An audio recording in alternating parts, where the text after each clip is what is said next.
Hi, Rue. Hi. Hi, Janel. So welcome to episode 14 of Cocktails and Compliance, and we are live from TAA. So thank you guys for being here early. And we are so excited to have our special guests here with us, Sara and Cecilia. So welcome to you, and thank you for being early. And as always, you can't have Cocktails and Compliance without a cocktail. So today, Bloody Mary. Bloody Mary. I've forgotten what I do already. Yeah. Bloody Mary. I'm looking at her. I'm like, that's your line, Rue.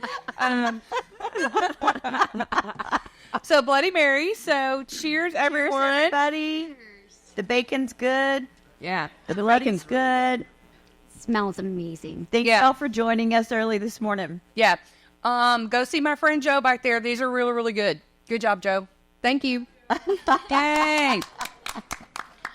All right. So if you've listened to this before, you know that Rue and I like to talk about our favorite topic. HOTMA. Oh, no. Yeah, that. Yeah. HOTMA. Yeah, that. HOTMA. That's one of, yeah.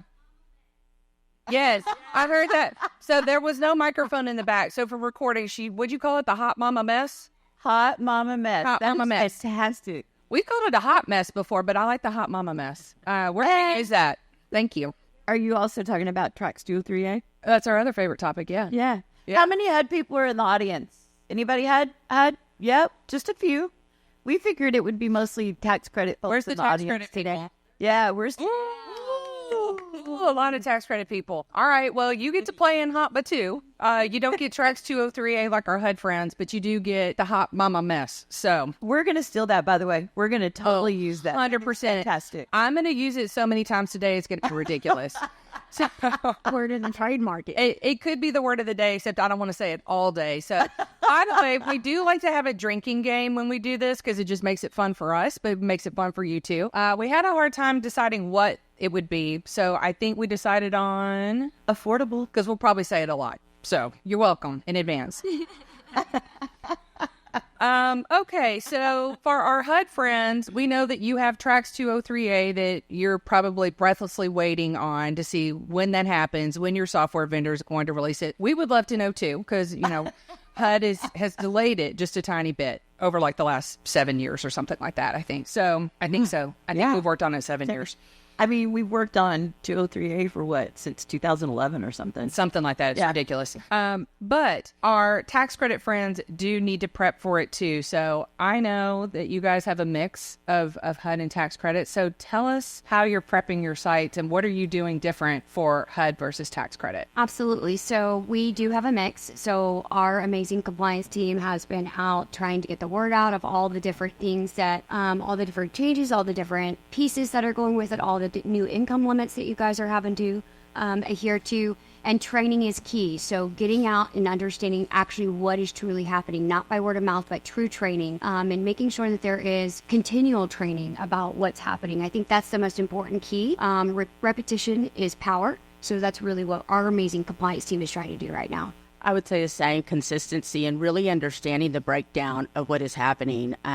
Understanding the child support changes and the habits that we have been dealing with for so long. When you start making these changes without having a full understanding of how to roll them out to our team members, it creates chaos. And we don't want chaos. We already have chaos with hot mama mess, right? So my goal and my compliance team, what we work on is what is the process and understanding that process from the very beginning to the very end and how it impacts every individual on site through that process and that training and training our team members to be consistent in the expectation out on site. So how do you do that with training? Every day is a training day. Seriously, I feel so bad for our site teams because we came to them and said, hey, we're moving, we're doing this, we're making these changes. And then it was like, put on the brakes, everybody. We're not doing it. I mean, you guys have enough to deal with a resident that comes in that doesn't have all the paperwork to the missing, social security card or birth certificate. I mean, I really feel bad for you guys, but my goal for my teams is to make sure to empower them to understand this through training, and encouraging self-development out there as well. Developing their own skill set outside of our training because then they can train us. You guys hear things that we don't. We're more powerful when we listen to y'all. So I like that. Yeah. Oh, not that. Yeah, right. Right off the hand. That's fantastic. You know, the other thing, though, I just want to add really quickly. I want to kind of just tack on to that training. I know that there's been training sessions that have been offered since probably April of last year. That training is obsolete.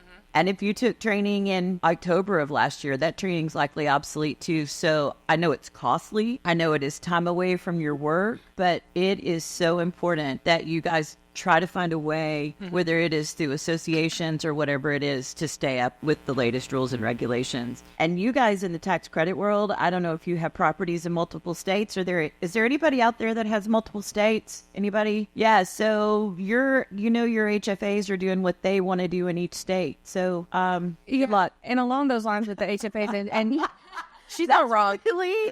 She's not wrong. I think that calls for the word affordable. Yeah, affordable. Yeah, somebody needs something affordable.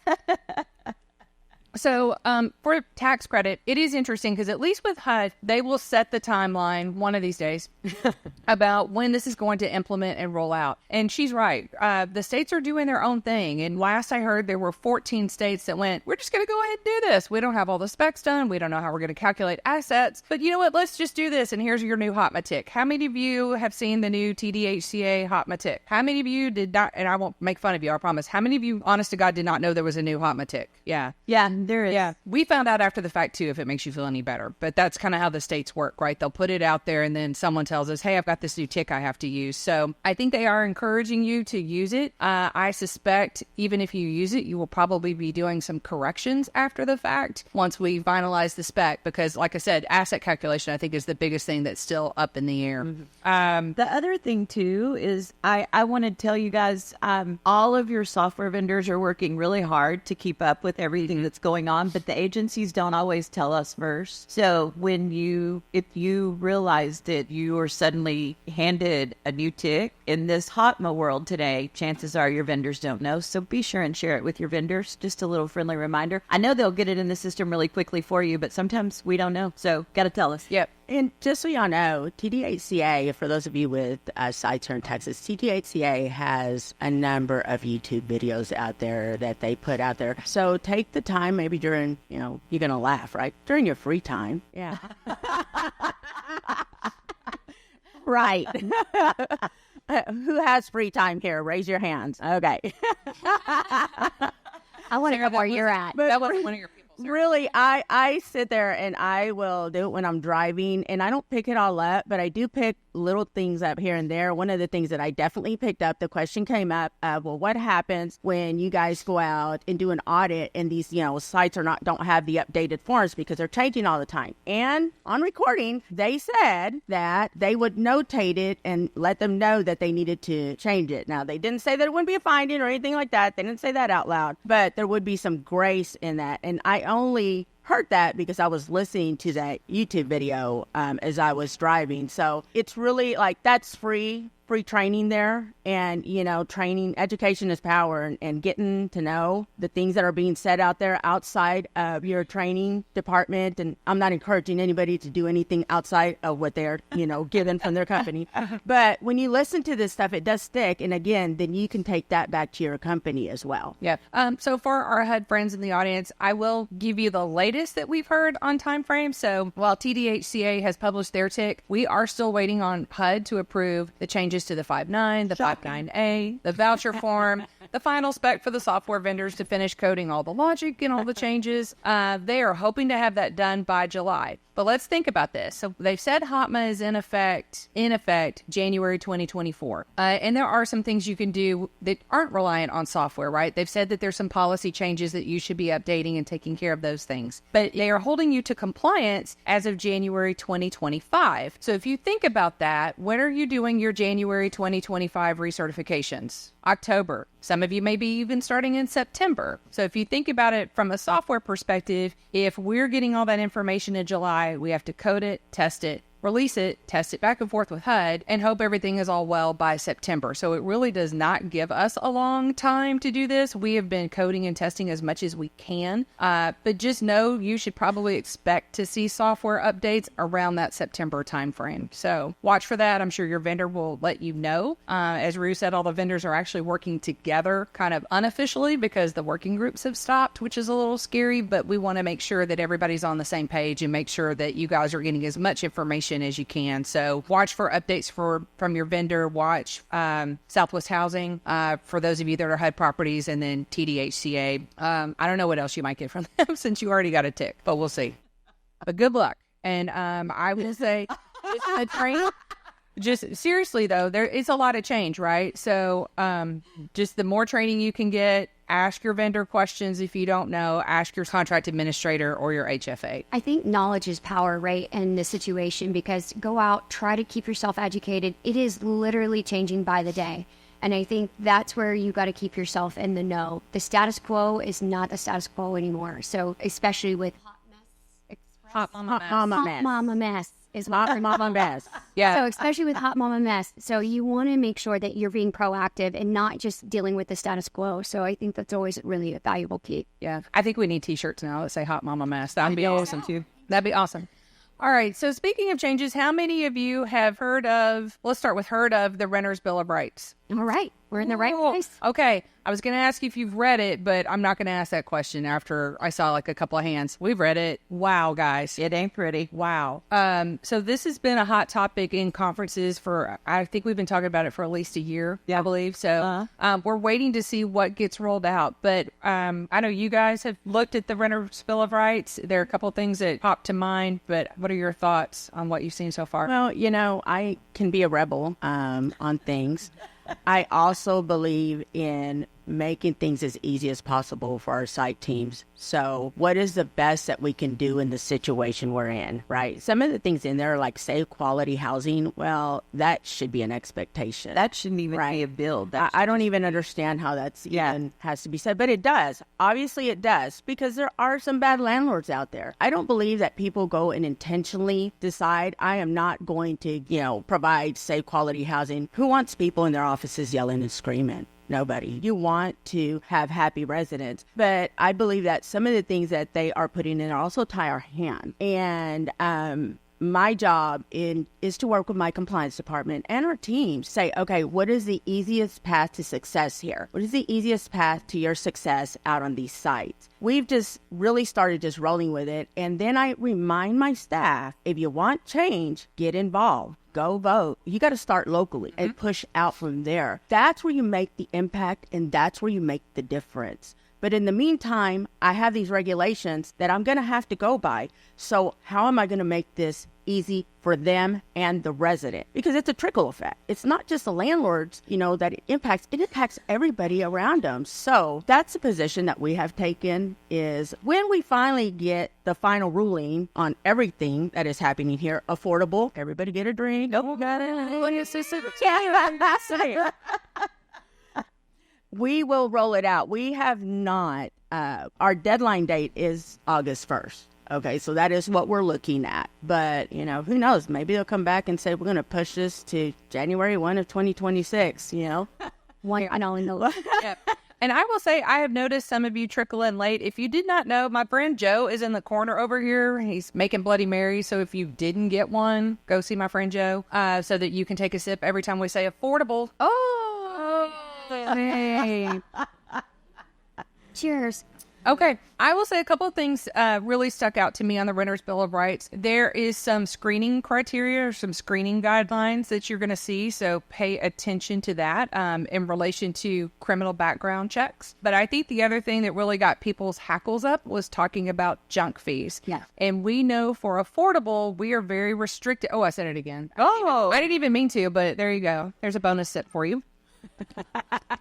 Okay. We know that we're restricted on what we can charge, and we're only charging fees, or well, not even that many fees, right? We're very restricted, but I know you like to talk about junk fees because it just... Junk fees is my favorite topic, so let's jump into junk fees. Who knows about junk fees? Who's heard about it? Yep. Yep. It's going to affect everybody in this room very soon. So the Federal Trade Commission has come down and said that they are proposing the new laws to protect renters from junk fees. So what does that mean for all of us in this room? It is a big change. So the average renter spends about 30% of their annual income on our apartment homes. That's their rent, that's their utilities. And the Federal Trade Commission has come out to say that we need to start advertising our total price out of the gate. And what does that mean for everybody? And they've already changed some laws in Colorado, some other places on this matter, but it is going to come to Texas very fast, and other states as well. So they're talking about when you go and let's say that you rent an Airbnb. We've all rented an Airbnb in here, right? And you go and you're like, oh, it's $121 a night. But by the time you check out, it's like $3,000, right? So if you're like, oh, okay, I was staying for 2 nights. Yeah, right? So they have come down and said that exact same thing is going to be happening for the rental industry. So when it comes to us, you have your pest control fees you charge, you have your valet trash that we're charging, you have all these miscellaneous fees that we're charging out at the properties, right? Well, we normally don't advertise that on any of our websites. We don't talk about it. We talk about it when we tour, that sort of thing. Well, the Federal Trade Commission is coming out and saying, nope, you need to advertise that total price. So if you're charging a pest control fee, you're charging valet trash on your websites, when you talk to people, you need to say the price is not $800 a month, but it's $1,200 a month, to be fair and to be transparent on pricing. They're not doing that just to the rental industry, but we are the hottest topic right now. So it is coming. And back to Cecilia's point of getting involved. It is so important for you to get involved, because think about all the struggles that we're having right now as a real estate industry on just trying to overcome the massive expenses we have right now. And so every penny counts for us right now. And if we are having to advertise for all these extra pennies, or we're not allowed to charge for them. So they're also coming down saying, hey, these are just fees that you're just wanting to charge, right? And we don't feel that it's fair, so you can't charge these fees anymore. So that's coming very soon as well. They're looking at every fee that we charge. And so like an administration fee, could you imagine if all your administration fees went away tomorrow? So it's really important to get involved and make sure that you're going to your local apartment associations, you're getting involved in their political action committees. They're called PACs. And you're hearing about these things, because if we don't speak up and say, hey, we need these fees to be able to afford our mortgages and our taxes, these are not just crazy fees we're thinking of overnight to charge people and be the big bad mean landlords, then get involved. So, that's one piece of affordable housing that... Oh, Hey, on there too. oh, I'm a word monitor, y'all, by the way. That's one piece of affordable housing that, yes, we need to provide quality housing, but it could also hurt us in this industry and be very devastating if they come in and wipe out any miscellaneous fees that we have, and they're not truly miscellaneous. So Yeah, we should provide affordable and sustainable housing for our residents, right? So she said it again. I want to add something to that too. I know that everybody in this room may not really realize it or not, but your congressperson has an office in the district where you are. And if you can't join a political action committee, or you can't join one of the associations, drop in and talk to them about it too. It's really easy to reach them when they're in their offices. So, and it matters. Like, it takes people like you guys in the audience doing stuff like that to help us out. It does. And one of the things, when you're at a national level and the meetings that happened in D.C., there are Hill visits that happen. And it's hard for everybody to get out to the Hill, right? But your representatives are local, as Rue said. Mm-hmm. We found it's actually easier to visit them when they're in their home office than when they're in D.C. And the other thing that's really effective, too, is invite them to come out to your property and see what you're doing. Change that narrative on landlords are bad, which is kind of the theme. get corporate approval first. I get corporate approval first. Yes, what she said. But then once you have that corporate approval, then please invite them out. Show them what you're doing. Show them how what you're doing benefits their constituents. That gets their attention, especially, since it's election year. I want to add to what Sarah was saying as well. If you're as old as I am, you were around the affordable housing arena when 2006, 2007, 2008, when we were competing with conventional properties. right? And we had to be like, we really had to put our thinking caps on. So, my conventional sites use this as well, but it's called total cost of housing. And again, while we don't like what is happening, our job is to make sure that we provide the easiest path for you guys on site while we figure this out, while they figure it out, while we make it work, because you all need to have the easiest path to get those units occupied. Well, during that time, the total cost of housing included, because our rents were not at max, because we were competing with the conventional site, we would charge for other things that we are not allowed to charge for now. So keep that in mind, like use your marketing skills, get your team together. What can we do to truly think outside of the box and set us apart from others around us? So total cost of housing. One of the things that we talked about too, as we were prepping for this, is how do you improve the perception of affordable housing? Whether that's how do you get new developments done, but also how do you attract and retain staff for your properties as well? Culture, caring, training, understanding, getting out on the property and walking with your staff and listening to them.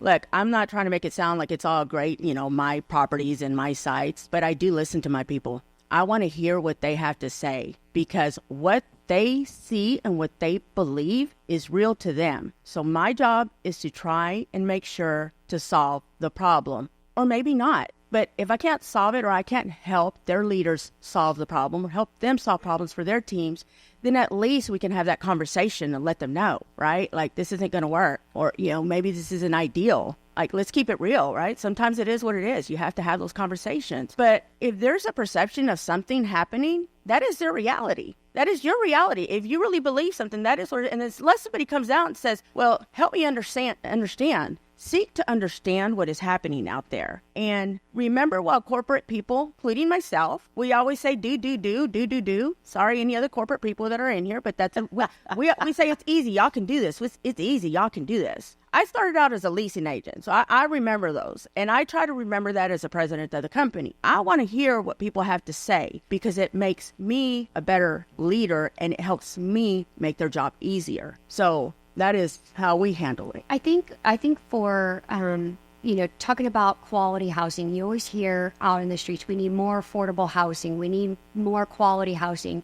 And I'm a strong believer that affordable housing should be quality. They should have a beautiful home and a beautiful place to live. And I'm a big advocate for that. I don't think that there should be any exception just because it's affordable housing. It should be operated just like a conventional home, right? To the extent of the way it looks, the way it feels, the experience, because everybody deserves a great experience at the end of the day. And I think spreading that joy of the experience of a home and all of that is so important to make it attractive to developers. It is really hard for developers to get the credits to build more affordable housing right now. And I think that there's great incentives, and it goes back to advocating for the great laws and the incentives to make the money work to be able to build more affordable housing. I think that's so important. And then that allows the operators to come in and do what we do great. All of you in this room do so great, because it is not easy. What y'all do in this room is a very hard job, and getting people to have a new asset to work on in that excitement.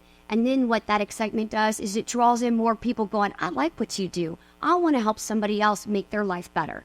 And at the end of the day, that's what affordable housing is about. It's about making people's lives better, right? So you are impacting everybody on every day, and don't ever forget that in your daily grind. But what makes it so great is being able to get that excitement for yourself and not forget what you're doing is impacting somebody's world. It's not just their moment of their day. It is their whole world. We're providing homes for people. And when other people see that excitement about what you're doing, then you know what? I want to work where she works. I want to do what she does. And that will help grow our pool of people that want to do quality, affordable housing, because it's so important to our ecosystem, to the economy, to the local economies. It brings jobs. It helps people get from different platforms, going from houseless housing to 60% to 80% to a conventional home. You watch people grow. And that is, all of you in this room contribute to that success of that person's life. And so that's a big impact on people to be able to see that excitement, grow our pool of talent, because we need more people in the affordable world. It's a dying world of talent that wants to come into it. And so to be able to get people attracted to it, we need more new development deals. So That's kind of my thought. Wow. I'm going to add to her experiences. Most of our assets that we oversee have children in them, right? How many of them get to experience a ball game or the beach or a vacation? And when we walk these units and we get frustrated because it's supposed to be clean, let's think about where our residents start and their experiences and the things that they deal with. All right. Now, I'm not making excuses for them at all. They should be held accountable to the lease and the expectation. But there are plenty of resources out there for them that we can get out onto our sites that can teach them how to clean, that can teach them how to read, that can teach the kids that there's something greater than this, what you're surrounded by at this very moment. Get them tutoring. There's people out there that will provide free tutoring. Look for ways to help their experiences expand beyond what they have seen or beyond what their parents have experienced. It will do wonders. And there is no better feeling than when you see grandma's grandbaby go from the problems to graduating high school, to joining the military, to getting a college degree. Amen to that. That's what we're part of, okay? That is what we're supposed to. We're supposed to touch these people like that. So I'll get off that soapbox, but that just is near and dear to my heart. And these kids are our future. They are our future. Affordability is not going away. Well, I just want to say one other thing on that, and then we can go ahead and change topics. But I feel like it is such an honor to be a part of the affordable housing sector of the industry, to be relied upon to provide safe and decent housing for the people that need it. And so I know we're really having a hard time in hiring staff and staffing these properties. Part of it is, I hate to say it, but affordable housing does have a little bit of a stigma. But if you get really excited and you share your excitement, I've seen it among my team members where I work. I share my excitement, and then all of a sudden they're like, "Oh, we want to work in affordable housing." So it's contagious. So you guys should be very proud of what you do. Agreed. So I want to go back to something that you said when you talk about seeing someone go from homeless to 60% to 80%. Let's talk about workforce housing for a minute too. So we're seeing a lot of that. Are any of you doing workforce housing? A couple of you? All right. Nice.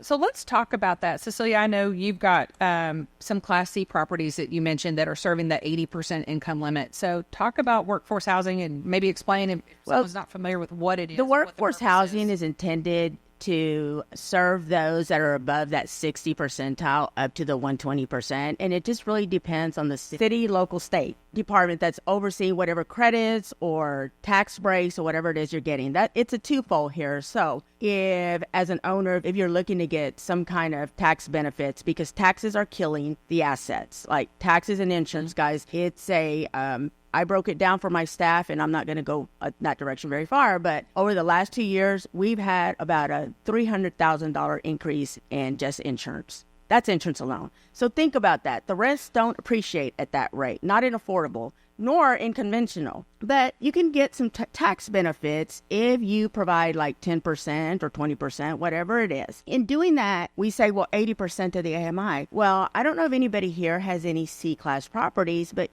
those are typically residents that don't qualify for affordable programs, but they fall into that affordability cycle. How many of you have parents, brothers, sisters, grandparents that would fall into that? They wouldn't qualify for tax credit property, but they still don't make enough money. So as a community, we have to keep that in mind. Like, what is it that we're looking at? What is it that we can do? How can we help these individuals? How can we buy assets that are targeted towards this 80 percentile or this 120 percentile? And does everybody understand what I'm talking about there? Okay, so I'm seeing a lot of heads shaking yes. So use your resources, use brokers, use and this doesn't apply to everybody here, but talk to your owners, talk to your corporate office about what targets are we looking at? What are we doing to create more affordable housing? Because when you have somebody in the 80 percentile that is barely making it, but they don't qualify to live on a tax credit property where the rent is already $1,500 a month, right? $1,600 a month, $1,800, depending on the state. Like, what kind of impact can we have, and what can we do as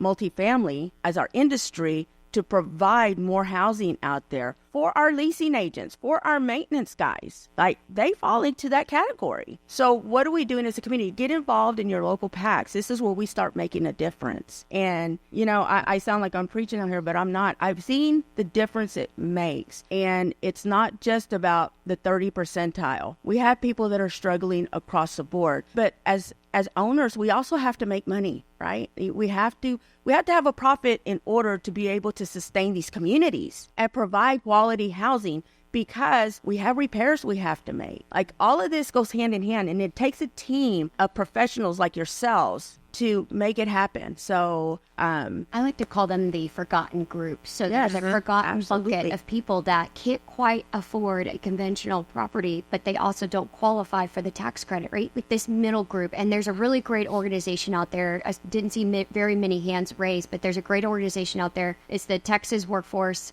Foundation. Texas Workforce Housing Foundation. It's a fantastic foundation. It's great if you're going to try to find leases. They partner with all the different school districts. So I encourage you to go and Google them, take a look, register your company with them, because then the school districts will come to you. The teachers out there are educators. They're a part of this group, right? They don't quite make enough money, but they're working hard for our children. And so these are great resources to go out and really try to bring in some of those leases. Well, and I think part of that forgotten middle too is your other essential workers, firefighters, right, police, nurses. Yeah. So you want people to be able to live near where they work, because if it's a long commute, they're going to end up moving out of that area and moving somewhere else. And you want to have that pool of essential workers that are able to be in that area that they work and live in that community as well. So one thing to watch too, you know, she talked about the forgotten middle. We all talk about low income housing tax credits. Has anyone heard about middle income housing tax credits? So that's part of what I think will help drive this as well. So one of the things that we're hearing, if you think about next year, I think the big legislative topic will be tax reform, and I think this will be a part of it. So kind of keep your eye on that. Pay attention to what's going on with that. I think we'll see a lot of that coming in the next year or so. I want to switch gears a little bit and think more forward-looking topics. So a couple of things that we have left to talk about are new tax credit deals, and then I also want to talk a little bit about innovation. I'm kind of watching our time. We got about 10 minutes, and those are some pretty meaty topics that I still want to cover. So we talked about earlier that it's getting harder and harder for people to do deals. And if you think about what you get credit for on an application, you know, how you get more credits and boxes that you're going to check. Cecilia, you were really passionate about this, and I think it was great. Some of those ideas that you had about, well, I could check a box about quartz countertops, but is that really the most important thing in a household? Yeah, I am part of a equitable development group, and one of the questions that we had talked about was checking the boxes and countertops, and I'm like, look, my people don't care about countertops. They care about having a table to sit. They care about having a place to feed their kids on. They don't care about no quartz counter. It looks pretty, but that is not the priority here.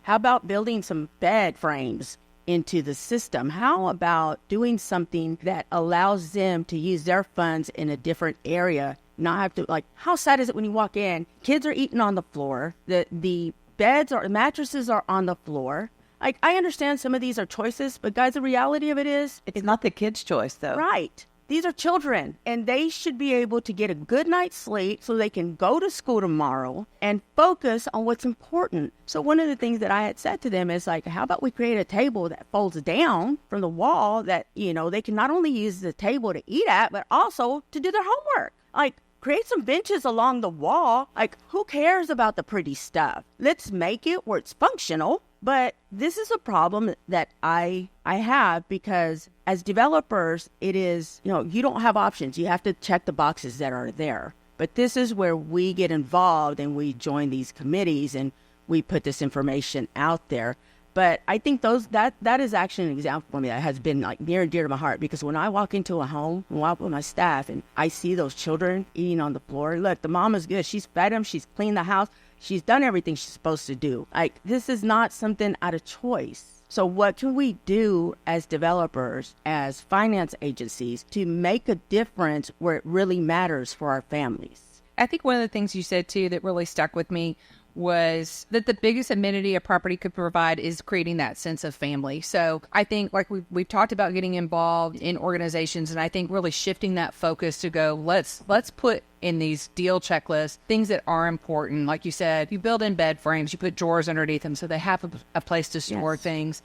Shifting that focus away to what really does matter, I think is important. One of the things that we've talked about a couple of times today as well, when you talk about kids doing homework and you talk about that natural progression, what from a 60 to an 80, making sure that kids have a place to do homework. There are so many organizations that have scholarship opportunities as well. So if you're not familiar with that, check with your local apartment association through TAA, through NAA. I know on the affordable side, NAMA has this as well. There are scholarships out there for people who live in affordable housing communities. So help your residents know that those things are available. Encourage them to apply. I know Rue sits on a board of an educational foundation. I'm about to do a shameless plug. She is about to do one. If any of you guys are members of your local AMA, we still have scholarship applications available for the NAMA Education Foundation. So let me know and I'll point you on how you can find those applications. And Rue, you said affordable. Everybody, she did. She did. I don't think people forgot to drink. I think they just were so enraptured by everything that we were saying that maybe they paused and they're drinking for a moment. But yeah, do take advantage of that. Those are great opportunities. I've seen a lot of scholarship money awarded. We've been fortunate enough to have scholarship recipients come and talk at organizations that we've been in. And I mean, if you want to see a room tear up, have somebody talk about how that's changed their lives and the impact that it's had. And it truly is amazing. So make sure you're taking advantage of those opportunities. All right. We have about what? What are you about to talk about? What do you want to talk about? The 3D. Yeah. Okay. We're there. Printer. I got you, girl.